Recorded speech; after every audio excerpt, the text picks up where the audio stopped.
Og der er en god del symbolik bag det. Blandt andet, hvis man kigger lidt nærmere her, så kan man se, at det er en dobbelt flagstang. Så du har en flagstang her, og så har vi så en ekstra flagstang påsat der. Så det kunne godt minde om noget, man har sat på et skib, eller har været brugt på et skib eller noget. Så, så det vil vi også vende lidt tilbage til, hvad det kan betyde. Men i hvert fald, så kan man sige, at det her flag jo ligesom ikke rigtig på sin vis vejer på landjorden Danmark. Så det er jo meget sjov detalje. Her, der har vi så, lige prøve at gøre det lidt større her, det er jo så Christiansborg.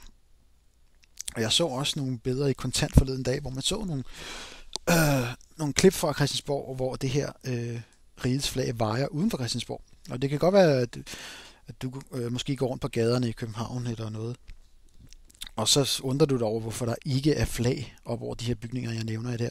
Men det er fordi, at man udelukkende, eller i nogle tilfælde kun gør det på flagdagene, og det kan man finde kalender over på internettet, hvornår flagdagen er. Men i hvert fald så vejer rigets flag hen over Christiansborg også. Og så har vi så her til sidst Amalienborg, hvor dronningen befinder sig. Hun bor, jeg tror det er dronningen, hun bor herinde. Og der vejer hendes flag. Hver medlem af kongefamilien har sit eget flag, og det oprinder jo fra rigets flag, eller det har mange navne. Det bliver også kaldt suverænitetsflaget. Men du kan også se lidt om det her. Jeg har lige lavet et link her. Der kan du se de forskellige flag, som de bruger. Så de påkalder sig en eller anden form for jurisdiktion der. Så det... Sådan er det. Men hvis vi lige går videre til næste her, jamen så har jeg lige sat, den kan vi lige vende tilbage til, tror jeg. Godt, men lad os prøve at se her. Sådan. Men i Danmark har vi 3 flag. Der kan godt være, der er nogle flere også, men det er i hvert fald de 3 vigtigste flag, som vi har. Og igen, det er en påkaldelse af jurisdiktion. Først så har vi Dannebrog, og det kalder man også nationens flag. Det vil sige, det er selve befolkningens flag, og vi må godt benytte det flag i vores flagstang, men der er nogle bestemte regler for, hvornår det skal hejses og sænkes osv. Så det er, hvis man hejser et flag på sin jord eller på sin grund, jamen så bevidner man, at det her det er Danmarks landjord, man befinder sig på, og ikke de her andre jurisdiktioner. Så det er en rimelig essentiel ting at forstå. Bagefter så har vi så det her flag, og det er jo splitflag, bliver det kaldt også. Og det er jo det, som staten og dronningen benytter sig af. Faktisk må vi ikke benytte det her flag på nogen måde i flagstænger i Danmark. Og det er der også lovgivning omkring. Men det her flag har mange navne. Det hedder splitflaget, rigets flag, suverænitetsflaget og statens flag. Det bliver kaldt mange ting. Og så har vi så orlogsflaget.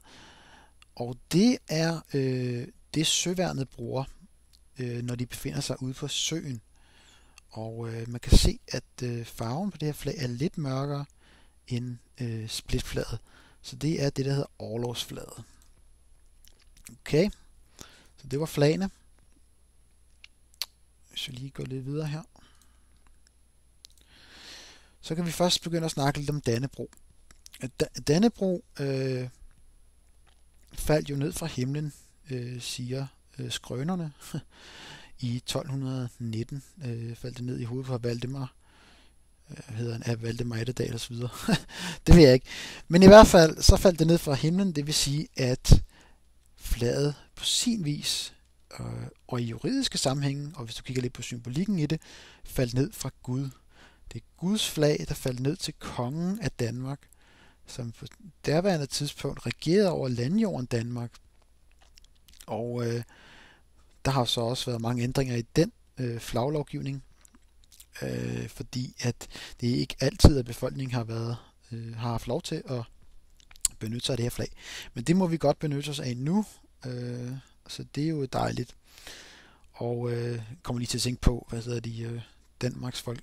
Dansk Folkeparti De benytter sig af Dannebrog, og jeg tror, at når du er færdig med at se den her præsentation, jamen så vil du nok forstå, hvorfor det er, at de bruger Dannebrog i deres kan man sige, kampagner, og når de optræder offentligt.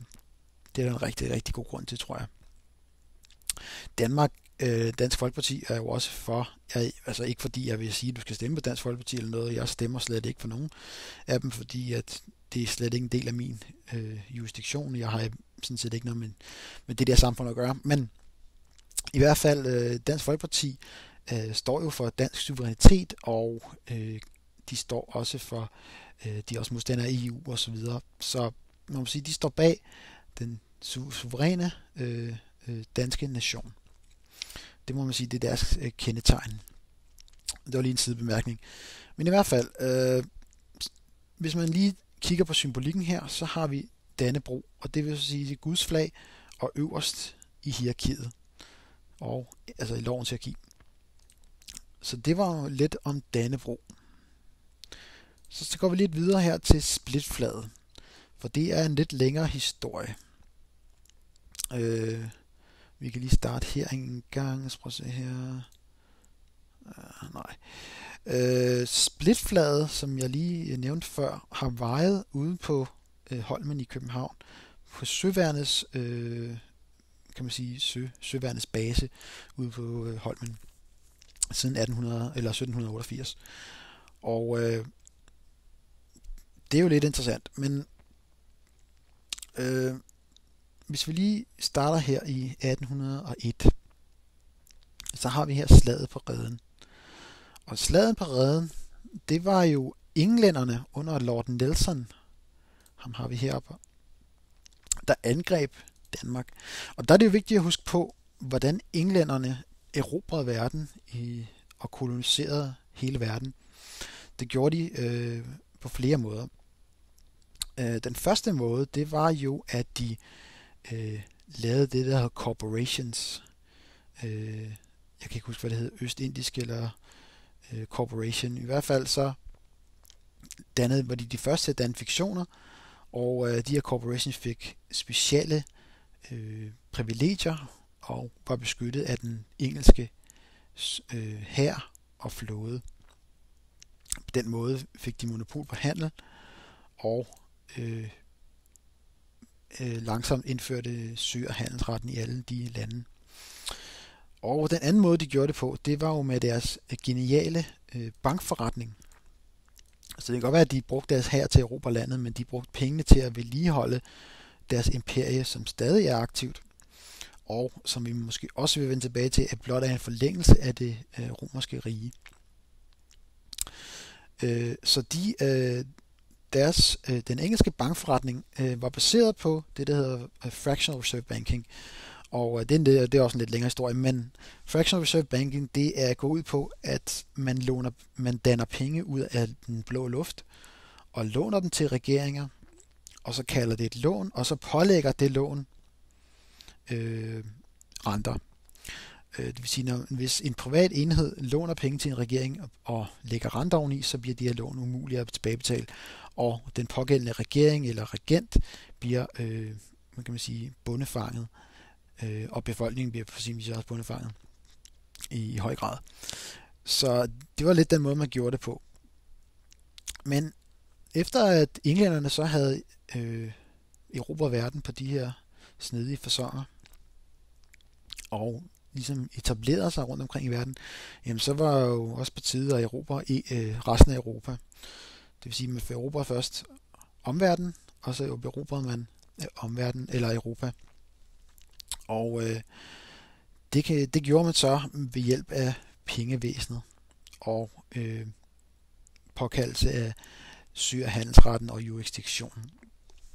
Så i 1801, der angreb Lord Nelson jo København. Og